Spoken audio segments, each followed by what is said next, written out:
ವಿದ್ಯಾರ್ಥಿಗಳೆಲ್ಲರಿಗೂ ನನ್ನ ನಮಸ್ಕಾರಗಳು ಹಾಗೂ ಈ ದಿನದ ಆನ್ಲೈನ್ ತರಗತಿಗೆ ತಮ್ಮೆಲ್ಲರನ್ನು ಸ್ವಾಗತಿಸುತ್ತಾ ನಾನು ಈ ದಿನದ ಒಂದು ತರಗತಿಯನ್ನು ಪ್ರಾರಂಭ ಮಾಡ್ತಾ ಇದ್ದೇನೆ. ಸೊ ನಿನ್ನೆಯ ಒಂದು ತರಗತಿಯಲ್ಲಿ in yesterday's class we discussed about dihybrid cross or two gene inheritance. ನಿನ್ನೆಯ ಒಂದು ತರಗತಿಯಲ್ಲಿ ನಾವು ಡೈಹೈಬ್ರಿಡ್ ಮೆಂಡಲ್ಸ್ನ ಡೈಹೈಬ್ರಿಡ್ ಕ್ರಾಸ್ ಅಥವಾ ಟೂ ಜೀನ್ ಇನ್ಹೆರಿಟೆನ್ಸ್ ಅನ್ನ ನಾವು ಸ್ಟಡಿ ಮಾಡ್ತಾ ಹೋದ್ವಿ. So in that cross Mendel took two characters from the pea plant. So the two characters, namely the round shaped with yellow color seed crossed with wrinkled shaped and green color seed of the pea plant. ನಿನ್ನೆ ನಾವು study ಮಾಡಿದಾಗ so I repeat once ಇದನ್ನು ಮತ್ತೊಂದ್ಸಲ ಹೇಳಿಬಿಟ್ಟು ನಾನು ಮುಂದಿನ ಕಾನ್ಸೆಪ್ಟ್ಗೆ ಹೋಗ್ತಾ ಇದ್ದೀನಿ. ನಿನ್ನೆಯ ಒಂದು ಡೈಹೈಬ್ರಿಡ್ ಕ್ರಾಸ್ ಅಲ್ಲಿ ಮೆಂಡಲ್ಲು ಎರಡು ಕ್ಯಾರೆಕ್ಟರ್ಸ್ ಅನ್ನ ತಗೊಳ್ತಾನೆ ಪೀ ಪ್ಲಾಂಟ್ ಇಂದ. ಒಂದು ಆ ಸೀಡಿನ colour yellow colour, so versus ಯಾವುದಕ್ಕೆ ಹೋಗುತ್ತೆ ಗ್ರೀನ್ ಕಲರ್ಗೆ. ಹಾಗೆ ಇನ್ನೊಂದು character shape of the seed round shape versus wrinkled ಅಂತ ಕರಿತೇವೆ. ಇದು dihybrid cross, two gene inheritance ಅಂತ ಹೇಳ್ತೇವೆ. ಈಗ ಈ ಒಂದು ಕ್ರಾಸ್ ಅಲ್ಲಿ ಮೆಂಡಲ್ ಕ್ರಾಸ್ ಮಾಡಿದಾಗ parental combination so round dominant over wrinkled, yellow colour dominant over green colour. So ಹೀಗೆ ಎರಡೆರಡು ಕ್ಯಾರೆಕ್ಟರ್ ತಗೊಂಡಾಗ ಏನ್ ಬರುತ್ತೆ ನಮ್ಗಲ್ಲಿ ಗೇಮೆಟ್ ಫಾರ್ಮೇಶನ್ ಅಲ್ಲಿ ಅಂದಾಗ ನಿನ್ನೆ ನೋಡಿದ್ವಿ round that is represented by capital R, yellow represented by capital Y. Then similarly the wrinkled expressed by or indicated by small r and green represented by small y because so these two characters are recessive ಅಂತ ಹೇಳ್ತೇವೆ. So small r small y ಇದು parental combination ಆಗಿತ್ತು. So ಇದು ಏನಾಗಿದೆ parental combination ಆಗಿದೆ. ಹಾಗಾಗಿ ಈ ಹೋಮೋಜೈಗಸ್ ಏನಿದೆ ಎರಡು ಕೂಡ ಹೋಮೋಜೈಗಸ್ ಅಲ್ಲೇ ಇದೆ, ಹೌದಲ್ವಾ? So round and yellow, round ಗೆ ನಾವು ಆರ್ ಅಂತ ಹೇಳಿದೀವಿ, ಯೆಲ್ಲೋಗೆ ಕ್ಯಾಪಿಟಲ್ ವೈ ಹೇಳಿದ್ವಿ. ಹಾಗಾದ್ರೆ ಗೇಮೆಟ್ ಫಾರ್ಮೇಶನ್ ಅಲ್ಲಿ ಏನಿರುತ್ತೆ ಅಲ್ಲಿ ಅಲೀಲ್ಸ್ ಅಂದಾಗ so R produces that is one type of gamete capital R. Then y produces one type of gamete that is capital Y. So the gamete nothing but the capital R, capital Y. Here the same small r and small y. So illen barutte gamete to small r small y. So this is ಏನಂತ ಹೇಳ್ಬೋದು ನಾವು F1 ಅಂತ ಕರಿತೇವೆ. That is F1 hybrid ಅಲ್ಲಿ that is combination of both ಅಂತ ಹೇಳ್ತೇವೆ, both parental characters. But so the F1 hybrid plants the expressed all round seeded with yellow color. ಏನಿರುತ್ತೆ round seed ಇರ್ತದೆ, ಮತ್ತೆ ಎಲ್ಲೋ ರೌಂಡ್ ಶೇಪ್ ಸೀಡ್ ಮತ್ತೆ yellow colour ನ ಹೊಂದಿರತಕ್ಕಂತ seeds ಅನ್ನ ನಾವು F1 ನಲ್ಲಿ ನೋಡ್ತಾ ಹೋಗ್ತೇವೆ. ಸೊ ಹಾಗಾದ್ರೆ then F1 that is selfing, ಅದನ್ನ selfing ಮಾಡಿದಾಗ so the formation of four kinds of gametes. So in yesterday's class I told you that is formation of four types gametes, how they formed.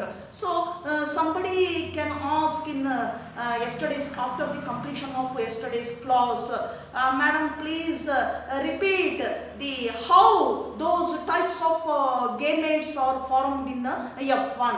So listen, so this is the F1.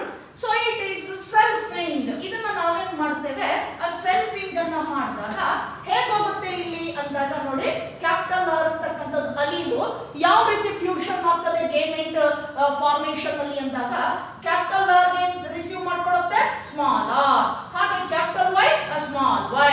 So ಈಗ ಇಲ್ಲಿ ತಗೊಳ್ಳಿ ಸೆಲ್ಫಿಂಗ್ ಮಾಡ್ಬೇಕಾದ್ರೆ 4 ರೀತಿ ಗೇಮೆಟ್ಸ್ ಬರುತ್ತೆ. ಹೇಗ್ ಬರುತ್ತೆ 4 ರೀತಿ ಗೇಮೆಟ್ಸ್ ಅಂದಾಗ ಇಲ್ಲಿ ನೋಡಿ ಇವೆರಡರಿಂದ ಸೊ ಕ್ಯಾಪಿಟಲ್ ಆರ್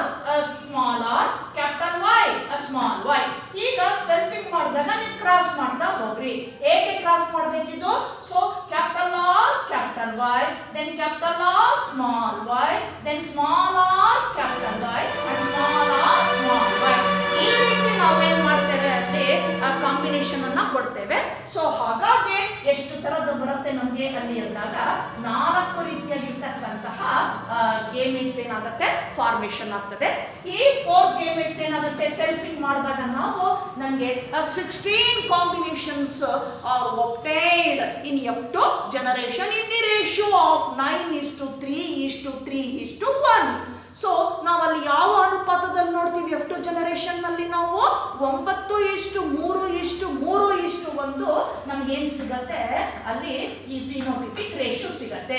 9 ಏನು ರೌಂಡ್ ಅಂಡ್ ಯೆಲ್ಲೋ, 3 ಏನಿರ್ಲಿರ್ತಕ್ಕಂಥದ್ದು ರೌಂಡ್ ಅಂಡ್ ಗ್ರೀನ್ ಅಂತ ಕರಿತೀವಿ, ಇನ್ನು 3 ಏನದು ಯೆಲ್ಲೋ ಅಂಡ್ ಏನಂತ ಹೇಳ್ತೀವಿ ರಿಂಕಲ್ಡ್ ಅಂತ ಕರಿತೀವಿ, ಲಾಸ್ಟ್ ಒನ್ ಯಾವುದು ರಿಂಕಲ್ಡ್ ಅಂಡ್ ಗ್ರೀನ್ ಅಂತ ಕರಿತೇವೆ.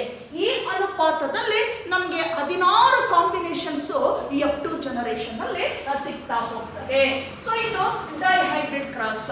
ನಿಮಗೆ ಬೋರ್ಡ್ ಎಕ್ಸಾಮಿನೇಷನ್ ಅಲ್ಲಿ this one is expected question both monohybrid and dihybrid cross. ಈ ಸ್ಟೆಪ್ಸಿಗೆ ಏನಿದೆ ನಿಮಗೆ, ಸೊ ಇದಕ್ಕೆ ನಿಮಗೆ 3 ಮಾರ್ಕ್ ಇರುತ್ತೆ. ಇನ್ನು 2 ಮಾರ್ಕ್ ಏನು ನೀವು ಚೆಕ್ಕರ್ ಬೋರ್ಡ್ ಹಾಕಿ ತೋರಿಸ್ತಿರಲ್ಲ, RC ಪುನೆಟ್ ಡಿಸ್ಕವರ್ ಮಾಡಿರ್ತಕ್ಕಂತಹ Punnett checker board or square board, ಇದರಲ್ಲಿ ನೀವು ಪಾಸಿಬಲ್ ಏನಿದೆ ಆ ಕಾಂಬಿನೇಷನ್ 16 ಅನ್ನು ತೋರಿಸ್ತಿರಲ್ಲ, ಇದಕ್ಕೆ 2 ಮಾರ್ಕ್ಸ್ ಇರುತ್ತೆ. ಸೊ ಟೋಟಲಿ 5 ಮಾರ್ಕ್ಸ್ ಇರುವಂತದ್ದು ಡೈಹೈಬ್ರಿಡ್ ಕ್ರಾಸ್ ಅಲ್ಲಿ. ಸೊ ಇಲ್ಲಿ ನೀವು ತಗೊಂಡಾಗ ಇದನ್ನ ಏನಂತ ಹೇಳಬೇಕು ಪೇರೆಂಟಲ್ ಕಾಂಬಿನೇಷನ್. ಇದೇನಿದು ಗೇಮೆಟ್ಸ್ ಅಂತ ಕರಿತೇವೆ, ಗೇಮೆಟ್ಸ್ ಅಂತ ಕರಿತೀವಿ. ದಿಸ್ ಒನ್ ಈಸ್ F1 ಅಂತ ಕರಿತೇವೆ. ಈ F1 ಅನ್ನ ಸೆಲ್ಫಿಂಗ್ ಮಾಡಿದಾಗ ಸೊ ಈ 4 ಗೇಮೆಟ್ಸ್ ಈ ಕಡೆ ಬರುತ್ತೆ, ಆಗ ಫೀಮೇಲ್ ಆಗುತ್ತೆ. ಇಲ್ಲಿ ತೋರಿಸುವಂತದ್ದು ಮೇಲ್ ಆಗುತ್ತೆ. ಅಲ್ಲಿಗೆ ನಮಗೆ 16 ನಾವು ಇದನ್ನ ಕಂಬೈನ್ ಮಾಡ್ತಾ ಹೋದಾಗ 16 ಕಾಂಬಿನೇಷನ್ಸ್ ನಮಗೆ ಅಲ್ಲಿ ಸಿಗ್ತಾ ಹೋಗುತ್ತೆ. 9:3:3:1 ರೇಷಿಯೋನಲ್ಲಿ ಸಿಗುತ್ತೆ. ಇದು ಡೈಹೈಬ್ರಿಡ್ ಕ್ರಾಸ್ ಅಲ್ಲಿ. ಹಾಗೆ ಜಿನೋಟಿಪಿಕ್ ರೇಷಿಯೋನ ನಿಮ್ಮ ಒಂದು ಇದರಲ್ಲಿ ಕೊಟ್ಟಿಲ್ಲ ಟೆಕ್ಸ್ಟ್ ಬುಕ್ ಅಲ್ಲಿ. ಏನಿರಬಹುದು ಜಿನೋಟಿಪಿಕ್ ರೇಷಿಯೋ ಅಂದಾಗ ನೋಡಿ 9:3:3:1ಗೆ ನಾವು ತಗೊಳ್ತೀವಿ 1:2:4:2 ನೋಡಿ ಲೆಕ್ಕ ಹಾಕೊಳ್ಳಿ. 4 2 6 6 2 8 1 9 ಇದಕ್ಕೆ ಸಮ ಆಗುತ್ತೆ. ಸೊ ಇದು ನೆಕ್ಸ್ಟ್ ಒಂದು ತಗೊಳ್ಳಿ 2:1 3 ಆಗುತ್ತೆ. ದೆನ್ 2:1:1 ನೋಡಿ ಲೆಕ್ಕ ಹಾಕಿ. ಇದು 3 ಇದಕ್ಕೆ, ಇದು 3 ಇದಕ್ಕೆ 1. ಇದು ಜಿನೋಟಿಪಿಕ್ ರೇಷಿಯೋ ಅಂತ ಕರಿತೀವಿ.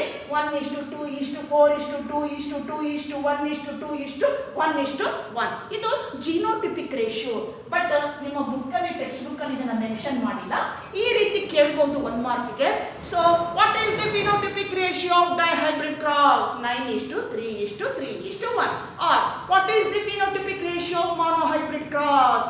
3:1 ಅಂತ ಹೇಳ್ತೇವೆ. ಅಲ್ಲಿ ಜಿನೋಟಿಪಿಕ್ ಹೇಳ್ತೀವಿ, ದಟ್ ಈಸ್ 1:2:1 ಅಂತ ಕರಿತೇವೆ. ಸೊ ಇದು ನಾನು ಯೆಸ್ಟರ್ಡೇ ಕ್ಲಾಸಲ್ಲಿ ನಿಮಗೆ ಹೇಳಿರ್ತಕ್ಕಂತಹ ಡೈಹೈಬ್ರಿಡ್ ಕ್ರಾಸ್ ಅಂತ ಕರಿತೇವೆ. ಇದನ್ನೇ ಮೆಂಡಲ್ ಏನಂತ ಪ್ರಪೋಸ್ ಮಾಡ್ತಾನೆ, ಲಾ ಆಫ್ ಇಂಡಿಪೆಂಡೆಂಟ್ ಅಸಾರ್ಟ್ಮೆಂಟ್ ಅಂತ ಕರೀತಾನೆ. ಯಾಕೆ ಅಂದಾಗ here in dihybrid cross are 2 gene inheritance, one pair of character so separate to other pair of the character independently, or segregation of one pair of character from the other pair of character independently. ಸ್ವತಂತ್ರವಾಗಿ ವಿಂಗಡಣೆ ಆಗುತ್ತೆ ಒಂದು ಪೇರು. ಯಾವುದಲ್ಲಿ ಪೇರು ವಿಂಗಡಣೆ ಆಗ್ತಕ್ಕಂಥದ್ದು round yellow, wrinkled green ಅಂತ ಕರೀತೇವೆ. ಈ ಎರಡು ಏನಾಗುತ್ತೆ F2 ನಲ್ಲಿ ಸ್ವತಂತ್ರವಾಗಿ ವಿಂಗಡಣೆ ಆಗ್ತದೆ.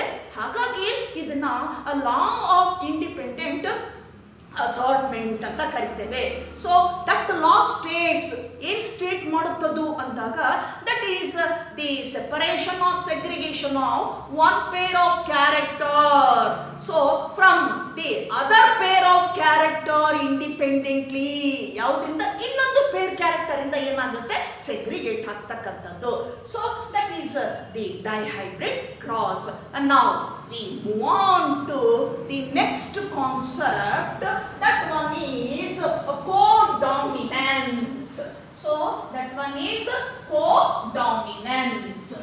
So codominance. So what is the meaning of codominance? ಏನು ಹಂಗಂದ್ರೆ codominance? ಕೋ ಅಂತಂತಂದ್ರೆ ಏನಂತ ಕರಿತೀವಿ? ಪೂರಕವಾಗಿರುವಂಥದ್ದು. ಯಾವುದಕ್ಕೆ? ಡಾಮಿನೆಂಟ್ ಕ್ಯಾರೆಕ್ಟರ್ನ ಎಕ್ಸ್ಪ್ರೆಸ್ ಮಾಡುವಾಗ ಪೂರಕವಾಗಿ ಅಸಿಸ್ಟ್ ಮಾಡುವಂಥದ್ದು. ಇದು ಕೋಡಾಮಿನೆನ್ಸ್ ಅಂತ ಕರಿತೇವೆ. ಏನು ಹಾಗಾದ್ರೆ? So define codominance or. So what is the meaning of codominance? That is, so the pair of alleles, it is a phenomenon. It is a phenomenon, in which pair of alleles of a gene express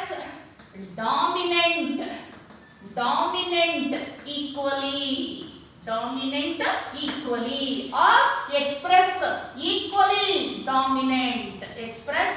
equally dominant ಹೇಗೆ ಬೇಕಾದ್ರೂ ಬೈಬಹುದು. ನೋಡಿ ಅರ್ಥ ಏನು ಅಂತ ಹೇಳಿರ್ತಾ. So ಇದು ಒಂದು phenomenon, ಇದು ಒಂದು ಪ್ರೋಸೆಸ್. ಇದರಲ್ಲಿ ಏನಾಗುತ್ತೆ ಅಂದ್ರೆ pair of alleles of a gene. ನಿಮ್ಗೆಲ್ಲ ಗೊತ್ತಿದೆ, ಒಂದು ಜೀನು ಒಂದು ಕ್ಯಾರೆಕ್ಟರ್ ಅನ್ನ ಕಂಟ್ರೋಲ್ ಮಾಡುವಂಥದ್ದು. ಇದಕ್ಕೆ ಆ ಕ್ಯಾರೆಕ್ಟರ್ ಎಕ್ಸ್ಪ್ರೆಸ್ ಮಾಡೋದಕ್ಕೆ 2 ಫ್ಯಾಕ್ಟರ್ಸ್ ಇದೆ ಅಲ್ವಾ ಆ ಒಂದು ಜೀನ್ಗೆ. ಆ 2 ಫ್ಯಾಕ್ಟರ್ಸ್ ನಥಿಂಗ್ ಬಟ್ ಏನಂತ ಹೇಳ್ತೀವಿ? ಅಲೀಲ್ಸ್ ಅಂತ ಕರಿತೇವೆ. ಈ ಕೇಸಲ್ಲಿ ಏನಾಗುತ್ತೆ, ಒಂದು ಜೀನಲ್ಲಿರ್ತಕ್ಕಂತಹ ಒಂದು ಕ್ಯಾರೆಕ್ಟರ್ನ ಎಕ್ಸ್ಪ್ರೆಸ್ ಮಾಡುವಂತಹ ಜೀನಿನಲ್ಲಿ ಇರುವಂತಹ 2 ಅಲೀಲ್ಸ್ ಏನಿದೆ, pair of alleles of a gene express equally dominant ಅಂತ ಕರಿತೇವೆ. ಏನ್ ಕೊಡುತ್ತೆ ಅದು? 2 ಕೂಡ ಡಾಮಿನೆಂಟ್ ಅನ್ನೇ ಎಕ್ಸ್ಪ್ರೆಸ್ ಮಾಡುತ್ತೆ ಕ್ಯಾರೆಕ್ಟರ್ ಅನ್ನ. ಸೊ ನಾವು ಇದುವರೆಗೂ ಏನ್ ಸ್ಟಡಿ ಮಾಡಿದ್ವಿ? ಒಂದು ಡಾಮಿನೆಂಟ್ ಇದ್ರೆ ಕಾಂಟ್ರಾಸ್ಟಿಂಗ್ ಕ್ಯಾರೆಕ್ಟರ್, ಇನ್ನೊಂದು ರಿಸೆಸಿವ್ ಇರಬೇಕಾಗಿತ್ತು. ಬಟ್ ಇಲ್ಲಿ 2 ಅಲೀಲು ಕೂಡ ಡಾಮಿನೆಂಟ್ ಅನ್ನ express ಮಾಡುತ್ತದು.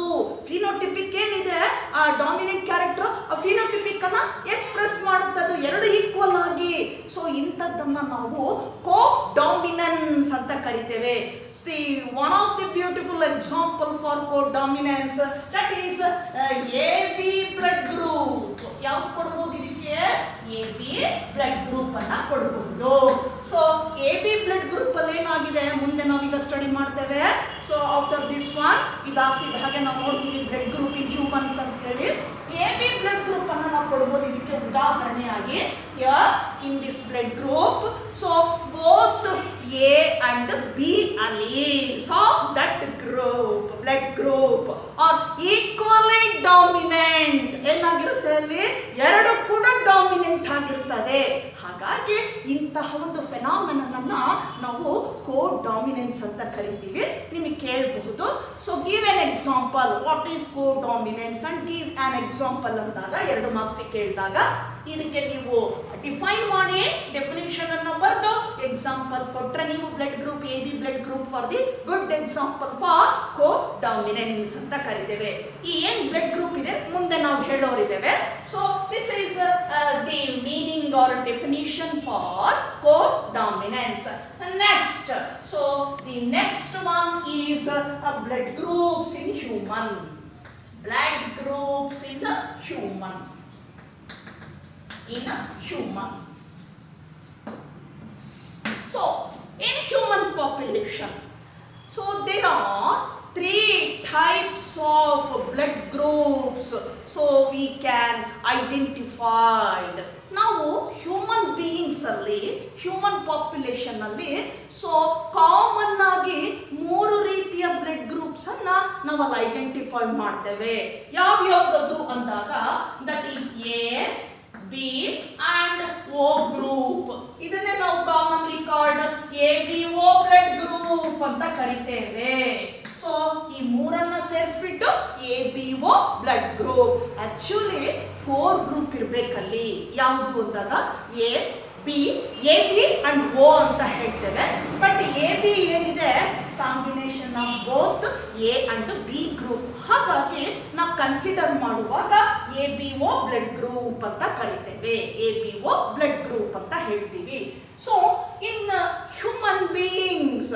So there are three types of blood groups as we identified, namely A, B and O blood group, commonly called ABO blood group in human beings. ABO anta helteve ನಾವು ಅದನ್ನ. So here the blood group of humans controlled by a gene called I gene. So ಏನಂತ ಹೇಳ್ತೀವಿ ನಾವು ಅದನ್ನ I gene ಅಂತ ಕರಿತೇವೆ. That character, so that is expression of blood group controlled by a gene called I gene ಅಂತ ಕರಿತೇವೆ. ಆ gene ಅನ್ನ ಐ ಜೀನ್ ಅಂತ ಹೇಳಿ ನಾವು ಅದನ್ನ ಕರಿತೇವೆ ಕಾಮನ್ ಆಗಿ. So that gene present on the 9th chromosome. ಯಾವ ಕ್ರೋಮೋಸೋಮ್ ಮೇಲೆ ಇರ್ತದೆ ಅಂದಾಗ ಎಕ್ಸಾಕ್ಟ್ ಆಗಿ 9ನೇ ಕ್ರೋಮೋಸೋಮ್ ನಲ್ಲಿ ಇರ್ತದೆ. ಅದು ಕ್ರೋಮೋಸೋಮ್ 9 ನಲ್ಲಿ ಇರುವಂತದ್ದು ಐ ಜೀನ್ ಅಂತ ಕರಿತೇವೆ. So it is responsible for the expression of blood groups in human beings. ಇದು ಜವಾಬ್ದಾರಿ ತಗೊಂಡಿರುತ್ತೆ ಹ್ಯೂಮನ್ ಬೀಯಿಂಗ್ಸ್ ಅಲ್ಲಿ ಬ್ಲಡ್ ಗ್ರೂಪ್ ಅನ್ನ ಏನು ವ್ಯಕ್ತಪಡಿಸುವಂತಹ ಗುಣವನ್ನ ಕಂಟ್ರೋಲ್ ಮಾಡುವಂತಹ ಜೀನು ಐ ಜೀನ್ ಅಂತ ಕರಿತೇವೆ. Now, so this I gene has 3 alleles. ಈ I gene ಗೆ ಎಷ್ಟು alleles ಇದೆ? 3 alleles ಇದೆ. So ಈ I gene ಗೆ 3 alleles ಇದೆ. I gene ಗೆ so it has 3 alleles, namely IA, IB and small I. ಇದನ್ನ ಬೇಕಾದ್ರೆ ಹೀಗೂ ಬರಿಬಹುದು, I0 ಅಂತಾನೂ ಬರಿಬಹುದು. ಸೊ ಹೀಗೆ ಐ ಜೀನು 3 ರೀತಿಯ ಇವೆ, ನಥಿಂಗ್ ಬಟ್ ಏನಂತ ಹೇಳೋಣ, ಅಲೀಲ್ಸ್ ಅಂತ ಕರಿತೇವೆ. So more than 2 alleles, 3 alleles are responsible for the expression of ABO blood group in human beings. Hence, the phenomenon is called multiple alleles. One of the good example for multiple alleles. ಈ blood group ಏನಿದೆ ಇದು ಒಂದು ಒಳ್ಳೆಯ ಉದಾಹರಣೆ multiple ಅಲೀಲ್ಸ್ಗೆ. ಅರ್ಥ ಆಗ್ತಿದೆಯಲ್ಲ? Now so what is the meaning of multiple alleles or what are multiple alleles? So multiple alleles nothing but multiple alleles nothing but so two or more alleles of a gene located at the same locus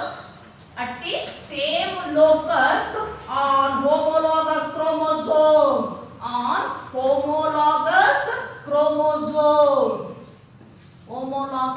chromosome. So this is the definition for multiple alleles. ನೋಡಿ, ನಾವು ಇಲ್ಲಿವರೆಗೂ ಕೂಡ ಒಂದು character ಅನ್ನ ವ್ಯಕ್ತಪಡಿಸಬೇಕಾದ್ರೆ ಒಂದು gene ಇರುತ್ತೆ. ಒಂದು ಜೀನ್ಗೆ 2 ಫ್ಯಾಕ್ಟರ್ಸ್ ಅಲೀಲ್ಸ್ ಇರೋದನ್ನ ನಾವು ನೋಡಿದೀವಿ. ಆದರೆ ಈ ಒಂದು ಮೆಕ್ಯಾನಿಸಮ್ ಅಲ್ಲಿ ದಟ್ ಈಸ್ ಬ್ಲಡ್ ಗ್ರೂಪ್ ಏನಿದೆ ಇದಕ್ಕೆ ಒಂದು ಜೀನ್ಗೆ 3 ಅಲೀಲ್ಸ್ ಇದೆ. ಮೋರ್ ದ್ಯಾನ್ 2 alleles ಅಂತ ಹೇಳ್ತೇವೆ. So 2 or more alleles expressed the same character and located at the same locus of the gene on homologous chromosomes. ಎಷ್ಟು ಚೆನ್ನಾಗಿದೆ ನೋಡಿ. ಒಂದೇ ಏನು ಕ್ರೋಮೋಸೋಮ್ ಇದೆ ಆ ಕ್ರೋಮೋಸೋಮ್ ಅಲ್ಲಿ 9 ಅಂತ ಹೇಳಿದೆ. ಆ ಕ್ರೋಮೋಸೋಮ್ ಅಲ್ಲಿ ಏನಾಗಿರ್ತದೆ ಅದು, ಫಾರ್ ಎಕ್ಸಾಂಪಲ್ ಇಲ್ಲಿ ನೋಡಿ, ಇದು ಒಂದು ಹೋಮೋಲಾಗಸ್ ಕ್ರೋಮೋಸೋಮ್ ಅಂತ ತಿಳ್ಕೊಳ್ಳೋಣ. ಏನು ಜೀನ್ ಇದೆ ಇದು ನಮಗೆ ಬ್ಲಡ್ ಗ್ರೂಪ್ ಅನ್ನ ಡಾಮಿನೆಂಟ್ ಕಂಟ್ರೋಲ್ ಮಾಡುವಂತ ಜೀನ್ ಅಂತ ಇಟ್ಕೊಳ್ಳೋಣ. ದಟ್ ಈಸ್ ಐ ಅಂತ ಹೇಳ್ತೇವೆ. ಇದಕ್ಕೆ ಏನಾಗಿರುತ್ತೆ, ಆಕ್ಚುಲಿ 2 ಅಲೀಲ್ಸ್ ಇರಬೇಕಾಗಿತ್ತು, ಅದು ಎ ಅಂಡ್ ಬಿ. ಇಲ್ಲಿ 3 ಅಲೀಲ್ಸ್ ಬರ್ತದೆ. ಈ 3 ಅಲೀಲ್ಸ್ ಎಲ್ಲಿರುತ್ತೆ, ಅದೇ ಜೀನ್ ನಲ್ಲೇ ಇರ್ತದೆ. So located at the same locus nothing but ಏನಂತ ಹೇಳ್ತೇವೆ, position of the gene, place of the gene on chromosome ಅಂತ ಹೇಳ್ತೀವಿ. ಆ ಜೀನ್ ಎಲ್ಲಿ ಕುತ್ಕೊಳ್ಳುತ್ತಲ್ಲ that is called loci singular, locus plural ಅಂತ ಕರಿತೇವೆ. ಅದೇ ಜೀನ್ ನ ಒಂದು ಪೊಸಿಷನ್ ಅಲ್ಲಿ ಈ 3 ಅಲೀಲ್ಸ್ ಇರುತ್ತೆ.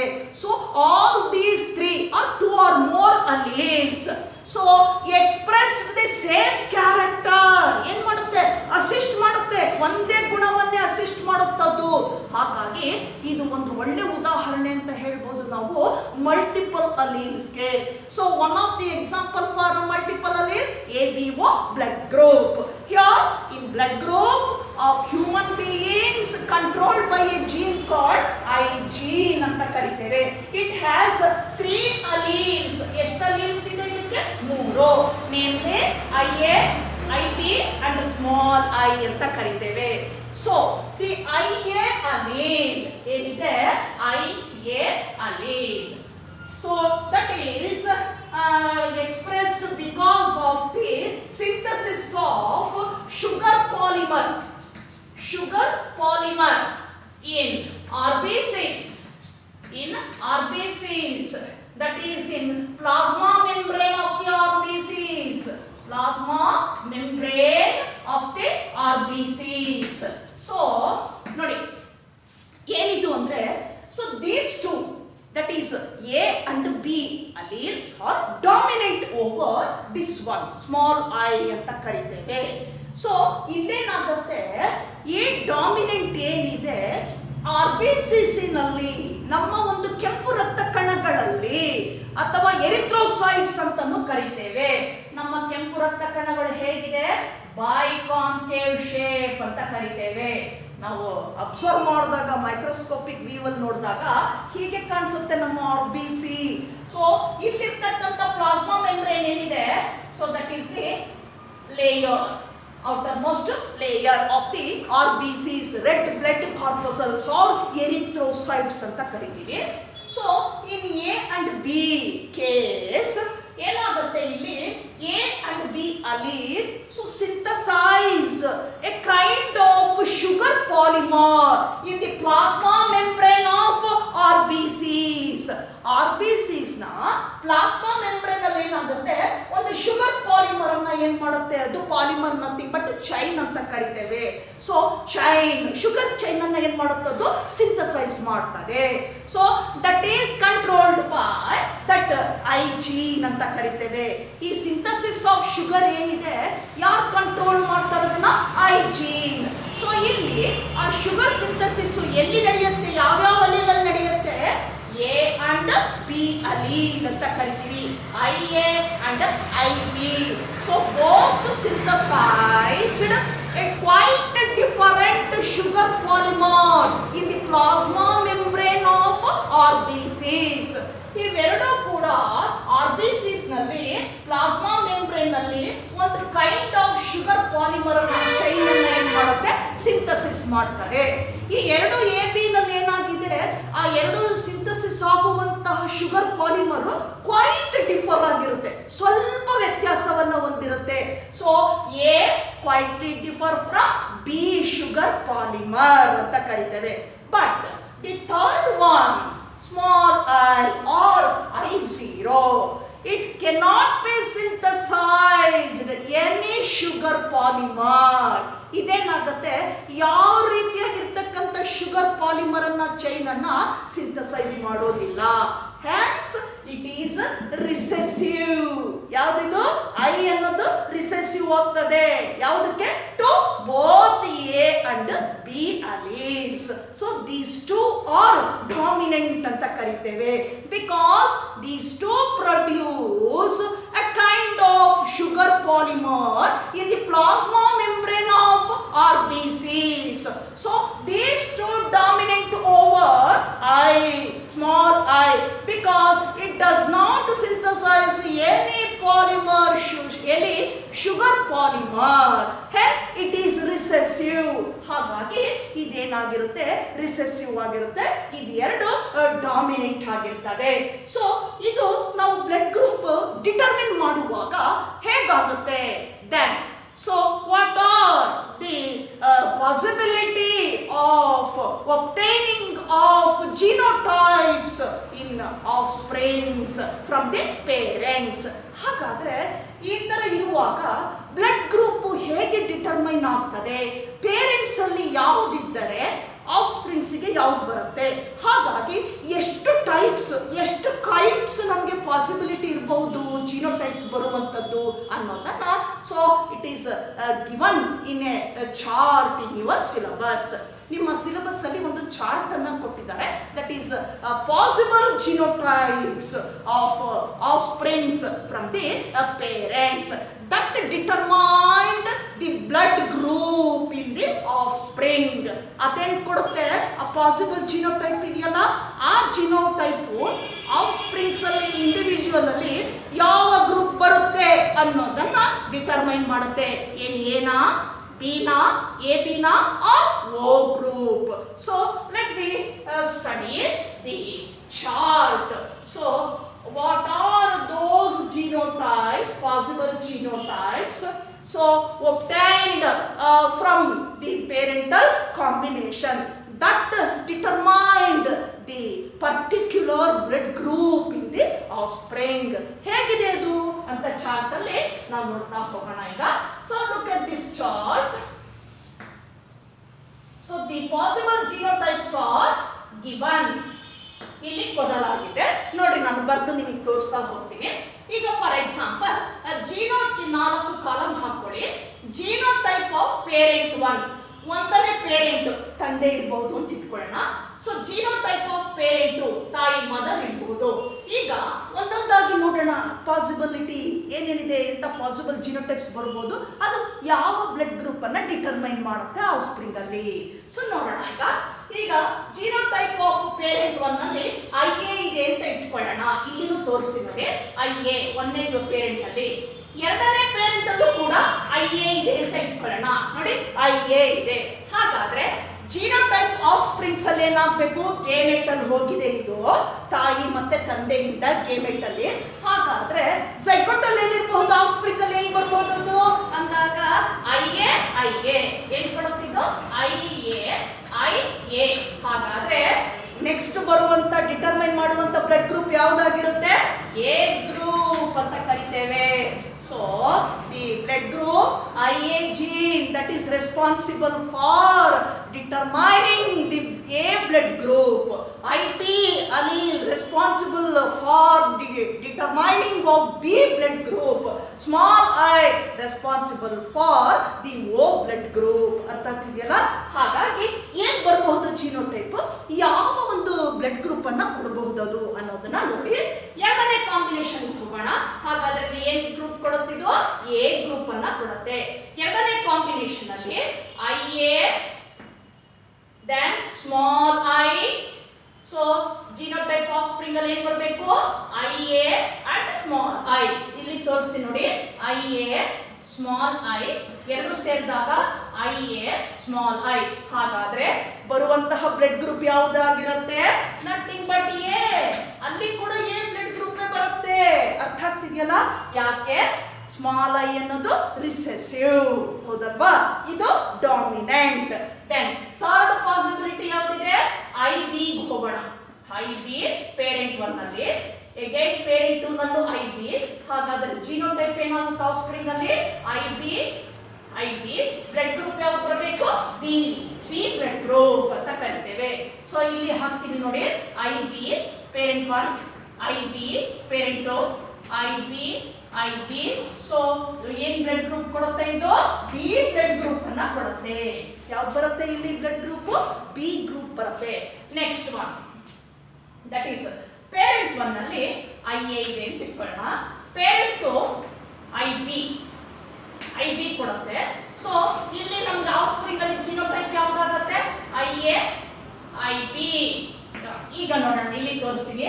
Parent 1 IA, parent 2 IB. ಹಾಗಾದ್ರೆ ಜೀನೋಟೈಪ್ ಏನಾಗುತ್ತೆ ಆಫ್ ಸ್ಪ್ರಿಂಗ್ ಅಲ್ಲಿ? IB. So this one is very important. IB. ಒಂದು ಪೇರೆಂಟ್ ಅಲ್ಲಿ ತಂದೆಯಲ್ಲಿ IA ಇದ್ರೆ, ತಾಯಿಯಲ್ಲಿ IB ಇದ್ರೆ ಜೀನೋಟೈಪ್ ಏನಾಗುತ್ತೆ ಆಫ್ ಸ್ಪ್ರಿಂಗ್ ಅಲ್ಲಿ? IB. ಹಾಗಾದ್ರೆ ಏನ್ ಬ್ಲಡ್ ಗ್ರೂಪ್ ಅನ್ನ ಎಕ್ಸ್ಪ್ರೆಸ್ ಮಾಡುತ್ತದು? That is AB blood group. ಏನ್ ಬರುತ್ತೆ ಇಲ್ಲಿ? AB blood group. ನೋಡಿ ಎರಡೂ ಕೂಡ ಈಕ್ವಲಿ ಡಾಮಿನೆಂಟ್ ಅಂತ ಕರಿತೇವೆ. ಎರಡು ಅಲೀಲ್ಸ್ ಕೂಡ ಈಕ್ವಲ್ ಆಗಿ ಇದೆ, ಡಾಮಿನೆಂಟ್ ಆಗಿದೆ. ಹಾಗಾಗಿ ಅಂತದನ್ನ ನಾವೇನಂತ ಕರ್ವಿ, ಕೋಡಾಮಿನೆನ್ಸ್ ಅಂತ ಕರ್ವಿ. ಸೊ ಅದಕ್ಕೇನೆ best example for codominance is AB blood group ಅಂತ ಕರಿತೇವೆ. IA dominant, IB dominant. So the obtaining of blood group is nothing but AB. So both alleles are dominant, equally dominant. So that is called codominance ಅಂತ ಕರೀತೇವೆ. Next ಬರೋಣ fifth ಬಗ್ಗೆ. So that is ಈ ಕಡೆ ಬರೀತೀನಿ ನಾನು. So IB, then parent ಅಲ್ಲಿ ಇನ್ನೊಂದರಲ್ಲಿ small I. So ಏನ್ ಬರುತ್ತೆ ಆಫ್ಸ್ಪ್ರಿಂಗ್ಸ್ ಜೀನೋಟೈಪ್ IB ಸ್ಮಾಲ್ I. ಹಾಗಾದ್ರೆ ಬ್ಲಡ್ ಗ್ರೂಪ್ ಯಾವ್ದು ಬರಬೇಕು? That is B blood group. ಯಾವ್ದು ಬರುತ್ತೆ? B. ಯಾಕೆ ಅಂದ್ರೆ I ರಿಸೆಸಿವ್ ಆಗಿರೋದ್ರಿಂದ, ಇದು B ಡಾಮಿನೆಂಟ್ ಆಗಿರೋದ್ರಿಂದ ಜೀನೋಟೈಪ್ ಏನಾಗುತ್ತೆ? IB I ಆಗಿರೋದ್ರಿಂದ. ಹಾಗಾದ್ರೆ ಬರುವಂತಹ ಬ್ಲಡ್ ಗ್ರೂಪ್ ಯಾವ್ದು? B. Then last one IB small I, that is IB small I B. Last one ಯಾವ್ದು ಬರ್ಬೋದು? That is small I ಇದು parent one, parent two. Genotype offspring ಅಲ್ಲಿ small I blood group is O ಅಂತ ಕರಿತೇವೆ. ಹಾಗಾದ್ರೆ ಯಾವ blood group ಬರುತ್ತೆ ಅಲ್ಲಿ? O ಅಂತ ಕರಿತೀವಿ. So this is the chart to show the possible, that is ಏನಂತ ಕರಿತೀವಿ, genotype of blood groups that determines the particular type of blood group in the offspring. Offspring ಅಲ್ಲಿ ಯಾವ ಬ್ಲಡ್ ಗ್ರೂಪ್ ಬರಬಹುದು ಅನ್ನೋದನ್ನ ನಾವು ಈ ಜೀನೋಟೈಪ್ ಆಧಾರದ ಮೇಲೆ ಡಿಟರ್ಮೈನ್ ಮಾಡಬಹುದು. ಸೊ ಇದು ನಾವೇನಂತ ಕರಿತೀವಿ? ABO blood group. ಹಾಗಾದ್ರೆ ಏನು ABO ಇದೆ? That is A, B and O ಇದೆ. ಏನ್ ಆಂಟಿಜನ್ ಇದೆ? ನಾವೇನು ಶುಗರ್ ಅಂತ ಕರ್ವಿ ಅಲ್ವಾ? ಸೊ ನಥಿಂಗ್ ಬಟ್ ಏನಂತ ಹೇಳ್ಬೋದು, ಆಂಟಿಜನ್ A, ಆಂಟಿಜನ್ B. ನೋಡೋಣ ಆ ಲೀಸ್ಟ್ ಅಲ್ಲಿ ಏನ್ ಆಂಟಿಜನ್ ಇದೆ, ಯಾವ ಆಂಟಿಬಾಡೀಸ್ ಇದೆ, ಯಾವ್ದ್ರಲ್ಲಿ ಆಂಟಿಬಾಡೀಸ್ ಇದೆ, ಯಾವ್ದ್ರಲ್ಲಿ ಇಲ್ಲ. ಸೊ ನಿಮ್ಮ ಟೆಕ್ಸ್ಟ್ ಬುಕ್ ಅಲ್ಲಿ ಇದನ್ನ ಕೊಟ್ಟಿಲ್ಲ, ಬಟ್ ನಾನು ಚಾರ್ಟ್ ಅಲ್ಲಿ ನಿಮಗೆ ತೋರಿಸ್ತಾ ಹೋಗ್ತೇನೆ. ಫಸ್ಟ್ ಹಾಕೊಳ್ಳಿ A, second one B blood group, AB blood group and O group. ಇದು ಗ್ರೂಪ್ ಬ್ಲಡ್ ಗ್ರೂಪ್ ಅಲ್ಲಿ. ಇಲ್ಲಿ ತಗೊಳ್ಳಿ ಆಂಟಿಜನ್, ಇಲ್ಲಿ ತಗೊಳ್ಳಿ ಆಂಟಿಬಾಡಿ. ಯಾವ್ಯಾವ್ದ್ರಲ್ಲಿ ಆಂಟಿಜನ್ ಇದೆ, ಎಂತಹ ಆಂಟಿಜನ್ ಇದೆ, ಆಂಟಿಬಾಡಿ ಇದೆಯಾ ನೋಡೋಣ. So first one that is A blood group ಅಲ್ಲಿ ಆಂಟಿಜನ್ ಏನಿರುತ್ತೆ? ಆಂಟಿಜನ್ A ಇರುತ್ತೆ. That is the presence of antigen A in A blood group. What about antibody? That is B. Antibody ಯಾವ್ದು ಬರುತ್ತೆ? B ಇರುತ್ತೆ. A ನಲ್ಲಿ B antibody ಇರುತ್ತೆ, antigen same A ಇರುತ್ತೆ. Coming to the B blood group, ಎರಡನೇದಕ್ಕೆ ಬರೋಣ. So here antigen is B, but antibody is A ಅಂತ ಕರೀತೇವೆ. ಗ್ರೂಪಿನಲ್ಲಿ B antigen ಇರುತ್ತೆ, ಆದ್ರೆ ಆಂಟಿಬಾಡಿ A ಆಗಿರುತ್ತೆ. Coming to the third one, AB group. So here antigen ಏನಿರುತ್ತೆ ಇಲ್ಲಿ? AB, but no antibodies. ಏನಿರುತ್ತೆ ಇಲ್ಲಿ? Antibodies are totally absent in AB blood group. Hence that group nothing but ಏನಂತ ಕರಿತೀವಿ? Recipients ಅಂತ ಹೇಳ್ತೇವೆ. AB blood group. ಸೊ ಅದನ್ನೇನಂತ ಹೇಳೋಣ? ಅವರನ್ನ ನಾವು ರಿಸಿಪಿಯೆಂಟ್ಸ್, ಬೇರೆಯವರಿಂದ ಪಡ್ಕೊಳ್ಳೋರು ಅವರು. ಅವರಲ್ಲಿ AB ಆಂಟಿಜನ್ ಇದೆ, ಆಂಟಿಬಾಡೀಸ್ ಇರೋದಿಲ್ಲ. ಸೊ ಆಂಟಿಬಾಡೀಸ್ ಅಲ್ಲಿ ಇರೋದಿಲ್ಲ. ಇಲ್ಲಿ ಬರೋಣ O ಗ್ರೂಪಿಗೆ ಬರೋಣ. Here there is no antigen. O group ಅಲ್ಲಿ ಏನಿದೆ? Antigen nil, but antibodies are present A and B. ಏನಿದೆ? ಆಂಟಿಬಾಡೀಸ್ AB ಇದೆ, ಆಂಟಿಜನ್ಸ್ ಇರೋದಿಲ್ಲ. ಹಾಗಾಗಿ O ಗ್ರೂಪ್ ಅನ್ನ ನಾವು ಯಾರಿಗೆ ಬೇಕಾದ್ರೂ ಡೊನೇಟ್ ಮಾಡಬಹುದು. O ಬ್ಲಡ್ ಗ್ರೂಪ್ ಇಂದ ಏನ್ ಮಾಡಬಹುದು? ನಾವು ಯಾರಿಗೆ ಬೇಕಾದ್ರೂ ಆ ಬ್ಲಡ್ ಅನ್ನ ನಾವು ಡೊನೇಟ್ ಮಾಡಬಹುದು. ಸೊ ಯೂನಿವರ್ಸಲ್ ಡೋನರ್ಸ್ ಅಂತ ಕರೀತಾರೆ. O ಗ್ರೂಪ್ ಅನ್ನ ಏನಂತ ಹೇಳ್ತೀವಿ ನಾವು? Universal donor. They donate to all blood groups AB ಎಲ್ಲರಿಗೂ ಡೊನೇಟ್ ಮಾಡಬಹುದು ಅವರು. ಹಾಗಾಗಿ ಯೂನಿವರ್ಸಲ್ ಡೋನರ್ಸ್ ಅಂತ ಕರಿತೇವೆ. AB ಅವನ್ನ ನಾವೇನಂತ ಕರಿತೀವಿ? Universal recipients. ಯಾರಿಂದನಾದ್ರೂ ಪಡ್ಕೋಬಹುದು. ಪಡ್ಕೋಬಹುದು. ಓ ಎ ಬಿ ಯಾರಿಂದನಾದ್ರೂ ಪಡ್ಕೊಳ್ಬಹುದು. So this is the brief summary of the blood group in human beings. ಎಷ್ಟು ಟೈಪ್ಸ್ ಇದೆ? Generally 3 types. A B O ಅಂತ ಕರಿತೀವಿ. ಸೊ ಆಕ್ಚುಲ್ ಆಗಿ 4 ಇರಬೇಕದು. A B and O. A B ಎರಡು ಒಂದೇ ಆಗಿರೋದ್ರಿಂದ ನಾವಲ್ಲಿ A B O blood group ಅಂತ ಕರಿತೀವಿ. ಯಾವುದಕ್ಕೆ ಉದಾಹರಣೆ ಕೊಡ್ಬೋದು ನಾವು? ಮಲ್ಟಿಪಲ್ ಅಲೀಲ್ಸ್ ಅಂತ ಕರಿತೀವಿ. ಯಾಕೆ? ಅಲ್ಲಿ ಎಷ್ಟು ಅಲೀಲ್ಸ್ ಇದೆ? ಆ ಒಂದು ಬ್ಲಡ್ ಗ್ರೂಪ್ ಅನ್ನ ಡಿಟರ್ಮೈನ್ ಮಾಡುವಂತಹ ಜೀನಿಗೆ ಎಷ್ಟು ಅಲೀಲ್ಸ್ ಇದೆ? 3 ಅಲೀಲ್ಸ್ ಇದೆ. I B and small I ಅಂತ ಕರಿತೀವಿ. ಯಾಕೆ ಐ ಬಿ ಡಾಮಿನೆಂಟ್ ಆಗಿದೆ? Because of the synthesis of sugar polymer. That is kind of A sugar polymer, B sugar polymer. But recessive I ಇದೆಯಲ್ಲ, so it does not synthesize the sugar polymer in the plasma membrane of RBCs or red blood corpuscles or erythrocytes ಅಂತ ಕರಿತೀವಿ. ಇದು ನಾವು multiple ಅಲೀಲ್ಸ್ಗೆ ಒಂದು ಒಳ್ಳೆಯ ಉದಾಹರಣೆ A B O blood group. So what is codominance?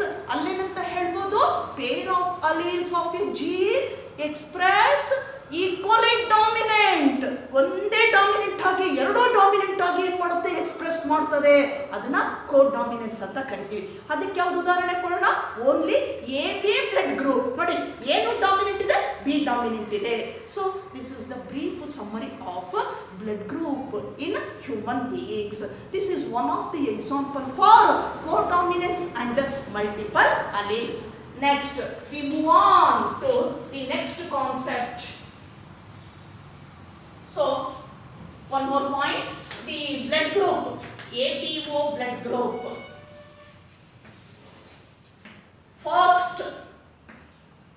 First coined or discovered by Karl Landsteiner.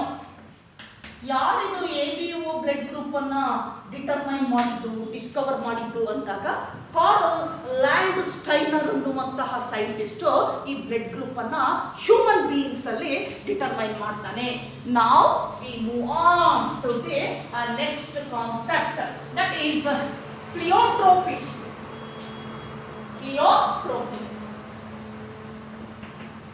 Next concept ಬರೋಣ. ಅದನ್ನ ನಾವು ಏನಂತ ಕರಿತೇವೆ? ಪ್ಲಿಯೋಟ್ರೋಪಿ ಅಂತ ಕರಿತೇವೆ. So definition for pleiotropy. ಹಾಗಾದ್ರೆ ಏನಂತ ಡೆಫಿನಿಷನ್ ಕೊಡ್ಬೋದು? So look at this. ಪ್ಲಿಯೋಟ್ರೋಪಿಗೆ ನಾವು ಏನ್ ನೋಡ್ತೀವಿ ಅಂದಾಗ, a single gene, it is a ಫೆನಾಮೆನನ್. It is a phenomenon in which a single gene can exhibit multiple phenotypic expression.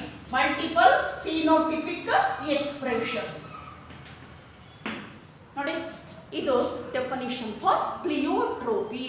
ನೋಡಿ, ಕೇರ್ಫುಲ್ ಆಗಿ ನೋಡಿ ಇದನ್ನ. It is a phenomenon in which a single gene, ಒಂದು ಜೀನ್, ಅರ್ಥ ಆಗ್ತಿದೆಯಲ್ಲ? Single gene can exhibit, ಏನ್ express ಮಾಡುತ್ತದು? Multiple phenotypic expression. ನೋಡಿ, ಏನ್ ಮಾಡುತ್ತೆ ಅದು? ಮಲ್ಟಿಪಲ್ ಅಂದ್ರೆ ಮೋರ್ ದನ್ 2, ಎರಡು ಅಥವಾ ಹೆಚ್ಚಿನ ಒಂದು ಗುಣಗಳನ್ನ ಏನ್ ಮಾಡುತ್ತೆ? ಅಟ್ ಎ ಟೈಮ್ ಅದು ಎಕ್ಸ್ಪ್ರೆಸ್ ಮಾಡುತ್ತೆ. ಫಿನೋಟಿಪಿಕಲಿ ಮೇಲೆ ಏನ್ ಮಾಡುತ್ತದು? ತೋರಿಸುತ್ತೆ. ಯಾವಾಗಲೂ ಒಂದು ಜೀನು ಒಂದು ಕ್ಯಾರೆಕ್ಟರ್ ಅನ್ನ ಕಂಟ್ರೋಲ್ ಮಾಡುವಂತದ್ದನ್ನ ನಾವು ಇಲ್ಲಿವರೆಗೂ ತಿಳ್ಕೊಂಡಿದ್ವಿ. ಆದ್ರೆ ಈ ಕೇಸಲ್ಲಿ ಏನಾಗುತ್ತೆ? ಪ್ಲಿಯೋಟ್ರೋಪಿನಲ್ಲಿ ಒಂದೇ ಜೀನ್ ಏನ್ ಮಾಡುತ್ತೆ? ಒಂದು ಸಿಂಗಲ್ ಜೀನ್ ಏನ್ ಮಾಡುತ್ತದೆ? ಎಕ್ಸ್ಪ್ರೆಸ್ ಮಾಡುತ್ತೆ. ಏನನ್ನ? Multiple phenotypic expression. More than 2 characters ಅನ್ನ ಅಟ್ ಎ ಟೈಮ್ ಏನ್ ಮಾಡುತ್ತದು? ಎಕ್ಸ್ಪ್ರೆಸ್ ಮಾಡುತ್ತೆ phenotypically. So that gene responsible for the expression of more than 2 characters. ಅರ್ಥ ಆಗ್ತಿದೆಯಲ್ಲ? ಇನ್ ಅದರ್ ವರ್ಡ್ಸ್, ಇಂತಹ ಕಂಡೀಷನ್ ಅನ್ನ ನಾವು ಏನಂತ ಕರಿತೀವಿ? ಪ್ಲಿಯೋಟ್ರೋಪಿ ಅಂತ ಕರಿತೇವೆ. Such a gene, that gene is called as pleiotropic gene. ಹಾಗಾದ್ರೆ ಯಾವುದೋ ರೀತಿ ಮಲ್ಟಿಪಲ್ ಎಕ್ಸ್ಪ್ರೆಷನ್ ಅನ್ನ ಕೊಡುತ್ತೆ, ಅಂತಹ ಜೀನ್ ಅನ್ನ ಏನಂತ ಕರಿಬಹುದು ನಾವು? Pleiotropic gene.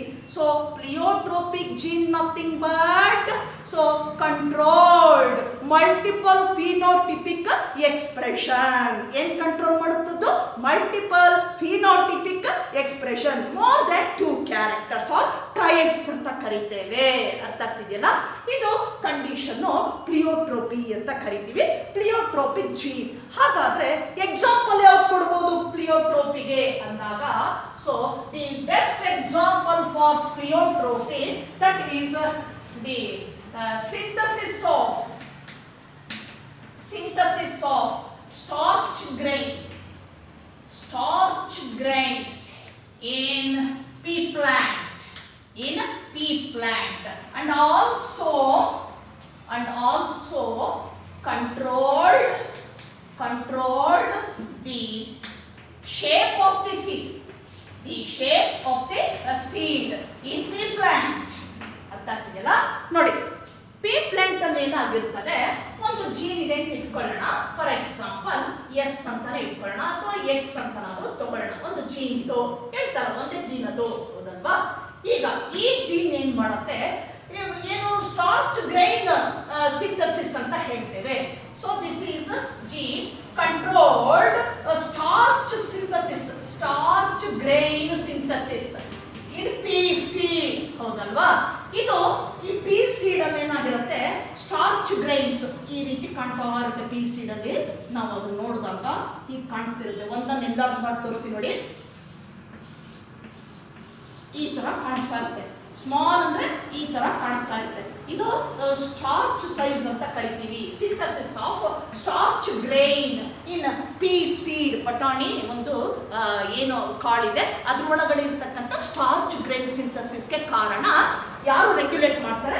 ಒಂದು ಜೀನ್ ಎಕ್ಸ್ ಅಂತಾನೆ ಇಟ್ಕೊಳ್ಳೋಣ. ಈಗ ಇಲ್ಲೇನಾಗಿರುತ್ತೆ, ಇಲ್ಲಿ ಇದರಲ್ಲಿ 2 ಅಲೀಲ್ಸ್ ಇದೆ. ಒಂದು ಏನಿದೆ, that is larger starch grain. So ಒಂದು allele that controls the larger starch grain. ದೊಡ್ಡದಾಗಿರ್ತಕ್ಕಂಥ ಸ್ಟಾರ್ಚ್ ಗ್ರೈನ್ ಅನ್ನ ಪೀ ಸೀಡ್ ಅಲ್ಲಿ ನೋಡುವಂಥದ್ದು. ಇನ್ನೊಂದಿದೆ ಸ್ಮಾಲರ್ ಸ್ಟಾರ್ಚ್ ಗ್ರೈನ್. ಇದು ಒಂದು allele. ಸೊ ಇದನ್ನ that is represented by capital B, this is represented by a small b. ನೋಡಿ, ಆ ಪಿ ಒಂದು ಸೀಡ್ ಅಲ್ಲಿ ಒಳಗಡೆ ಸ್ಟಾರ್ಚ್ ಗ್ರೈನ್ಸ್ ಇದೆಯಲ್ಲ, ಸೊ ಲಾರ್ಜರ್ ಇತ್ತು ಅಂದ್ರೆ ಅದು ಡಾಮಿನೆಂಟು, ಸೊ ಅದು ಸ್ಮಾಲರ್ ಇತ್ತು ಅಂದ್ರೆ ರಿಸೆಸಿವ್. ಸೊ ಡಾಮಿನೆಂಟ್ ಗೆ ನಾವು ಯಾವ್ದು ಕೊಡ್ತೀವಿ? ಇಲ್ಲಿ ಕ್ಯಾಪಿಟಲ್ ಬಿ ಕೊಡ್ತೀವಿ.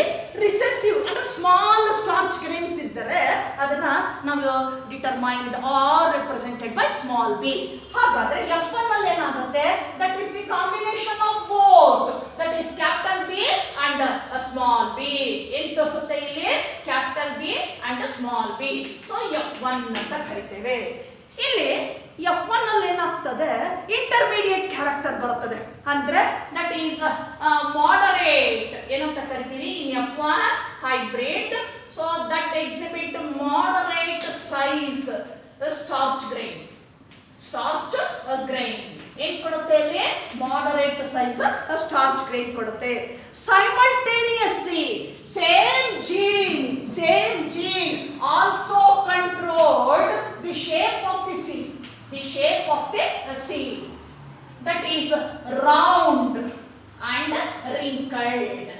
Round, capital R, wrinkled is smaller ಇದೆ. F1 ಗೊತ್ತಿದೆ, R ಬರುತ್ತೆ. ನೋಡಿ, ಒಂದೇ ಸಲ ಇದು ನೋಡಿ ಎರಡು ಕ್ಯಾರೆಕ್ಟರ್ ಅನ್ನ ಏನ್ ಮಾಡುತ್ತೆ? ಅದು ಎಕ್ಸಿಬಿಟ್ ಮಾಡ್ತದೆ. ಫಿನೋಟಿಪಿಕ್ ಅಂತ ಹೇಳಿದ್ವಿ, multiple phenotypic expression. Single gene ಒಂದು ಕಡೆಗೆ ಏನಿದೆ? ಸಿಂಥಸಿಸ್ ಆಫ್ ಸ್ಟಾರ್ಚ್ ಗ್ರೈನ್, ಅಲ್ಲಿ ಲಾರ್ಜ್ ಗ್ರೈನ್ ಅಂತ ಕರಿತೇವೆ. That is indicated by capital B because that is dominant. So smaller starch grain that is represented by small B, so that is recessive ಅಂತ ಕರಿತೇವೆ. ಇದು ಒಂದು ಕಡೆ ಬಂದಾಗ F1 ಅಲ್ಲಿ ಏನ್ ಕೊಡುತ್ತೆ? ಮಾಡರೇಟ್ ಆಗಿರ್ತಕ್ಕಂಥ ಸ್ಟಾರ್ಚ್ ಗ್ರೈನ್ ನೋಡ್ತೀವಿ ಸೀಡ್ ಅಲ್ಲಿ. ಆ ಕಡೆ ಲಾರ್ಜರು ಇಲ್ಲ, ಈ ಕಡೆ ಸ್ಮಾಲರು ಇಲ್ಲ, ಮಾಡರೇಟ್ ಆಗಿರ್ತಕ್ಕಂಥ F1 ಅಲ್ಲಿ ನೋಡ್ತೇವೆ. ಬೈ ದಟ್ ಟೈಮ್ ಸೈಮಲ್ಟೇನಿಯಸ್ಲಿ ಅದೇ ವೇಳೆಗೆ ಮತ್ತೊಂದು ಕ್ಯಾರೆಕ್ಟರ್ ಅನ್ನ ಕಂಟ್ರೋಲ್ ಮಾಡುತ್ತೆ. ಯಾವುದದು? Shape of the seed. ಯಾವುದು? Shape of the seed. ಇಲ್ಲಿ ಕೂಡ ನಾವು ಎರಡನ್ನ ನೋಡ್ತೀವಿ. ನೋಡಿ ಇಲ್ಲಿ ರೌಂಡ್ ಅಂಡ್ ರಿಂಕಲ್ಡ್. ಎಷ್ಟಿದೆ? Round and wrinkled. ನಾವು ಎರಡು ಕ್ಯಾರೆಕ್ಟರ್ಸ್ ಅನ್ನ ಕಂಬೈನ್ ಮಾಡಿದಾಗ ಎಷ್ಟಾಗುತ್ತೆ ಅಲೀಲ್ಸು? ಮೋರ್ ದೆನ್ 4 ಅಲೀಲ್ಸ್ ಆಗ್ತದೆ. ನೋಡಿ 1 2 3 4 4 ಅಲೀಲ್ಸ್ ಬರ್ತದೆ ಅಲ್ಲಿ.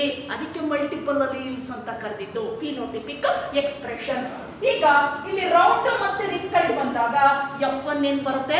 ಮಾಡರೇಟ್ ಆಗಿರ್ತದೆ, ಅಂದ್ರೆ ರೌಂಡ್ ಶೇಪ್ಡ್ ಇರ್ತದೆ.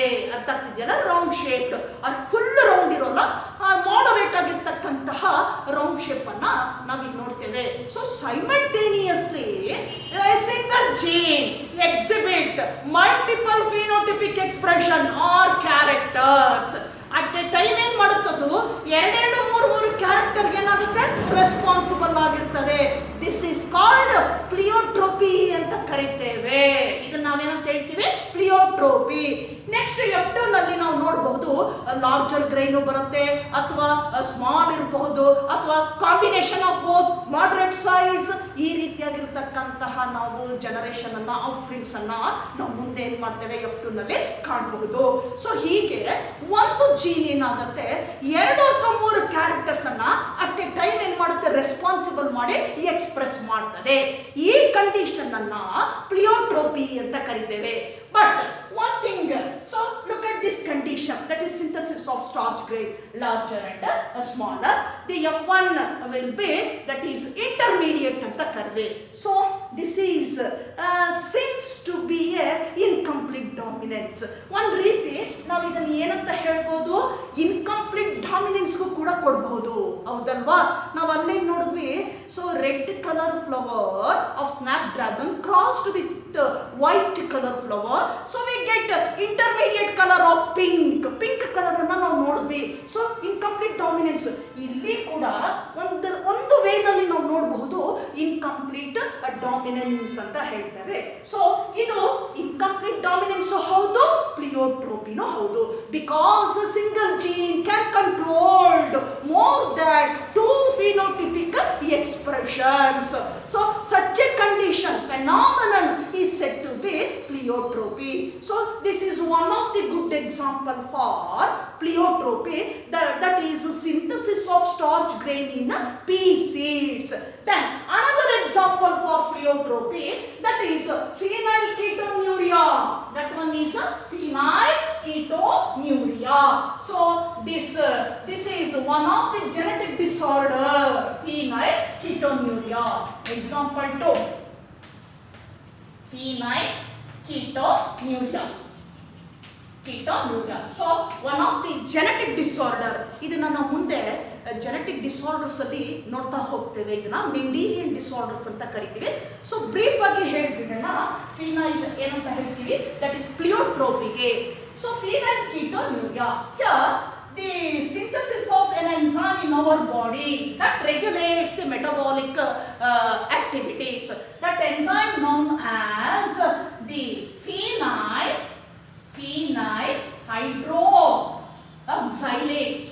hydroxylase.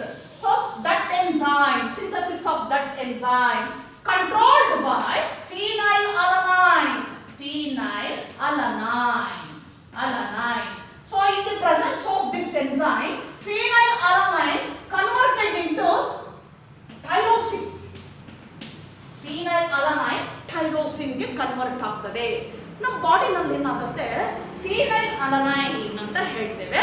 ಸೊ ಒಂದು ಅಮೈನೋ ಆಸಿಡ್ ಇಲ್ಲೇನಾಗುತ್ತೆ? ಮೆಟಬಾಲಿಸಮ್ ಅಲ್ಲಿ ಇದು ಒಂದು ಎನ್ಸೈಮ್ ಅನ್ನ ಸಿಂಥಸೈಸ್ ಮಾಡುತ್ತೆ, ಫಿನೈಲ್ ಹೈಡ್ರೋಕ್ಸೈಲೇಸ್ ಅಂತ. ಈ ಎನ್ಸೈಮ್ ಸಿಂಥಸೈಸ್ ಆದ್ರೆ ಮಾತ್ರ ಫಿನೈಲ್ಅಲನೈನ್ ಏನಾಗುತ್ತೆ? Converted into tyrosine. That is responsible for the skin pigmentation, colouration and other body metabolism. ಅದೇನ್ ಮಾಡುತ್ತೆ? ರೆಗ್ಯುಲೇಟ್ ಮಾಡ್ತದೆ. So in the absence of phenylalanine, that is phenyl hydroxylase, what happened? ಏನಾಗುತ್ತೆ? So in the absence of phenyl hydroxylase enzyme, phenylalanine directly converted into pyruvic acid. pyruvic acid. So that pyruvic acid stored in the tissues, body tissues, cause several disorders like mental retardation, a lack of pigmentation in hair and skin, like that. ಏನ್ ಕೊಡುತ್ತಿದ್ದು direct ಆಗಿ ಪೈರುವಿಕ್ acid ಆಗೋದ್ರಿಂದ ಆ ಪೈರುವಿಕ್ acid ಏನಾಗುತ್ತೆ ನಮ್ಮ tissues ಅಲ್ಲಿ, body tissues ಅಲ್ಲಿ accumulate ಆಗುತ್ತೆ. Accumulate ಆಗಿ ಏನ್ ಡಿಸಾರ್ಡರ್ಸ್ ಅನ್ನ ಕಾಸ್ ಮಾಡುತ್ತದ್ದು, that is lack of pigmentation in hair and skin. ಈ ಪಿಗ್ಮೆಂಟೇಷನ್ ನಡೆಯುವ ಮೆಟಬಾಲಿಸಮ್ ಅನ್ನ ನಿಲ್ಲಿಸುತ್ತೆ, ಅದು ಕಂಪ್ಲೀಟ್ ಆಗಿ ನಿಂತು ಹೋಗುತ್ತೆ. ದೆನ್ ಮೆಂಟಲ್ ರಿಟಾರ್ಡೇಷನ್ ಅಂತ ಕರಿತೇವೆ. ಇದೆಲ್ಲ ಕಾಸ್ ಅನ್ನ ಡಿಮೆರಿಟ್ಸ್ ಅನ್ನ ಏನ್ ಮಾಡುತ್ತೆ, ಇದು ಕಾಸ್ ಮಾಡ್ತಾ ಹೋಗ್ತದೆ. So this is another example for pleiotropy. So then it is complete for this is enough for today's class. Then I will take up the next concept, polygenic inheritance, in the next class. Till then, goodbye.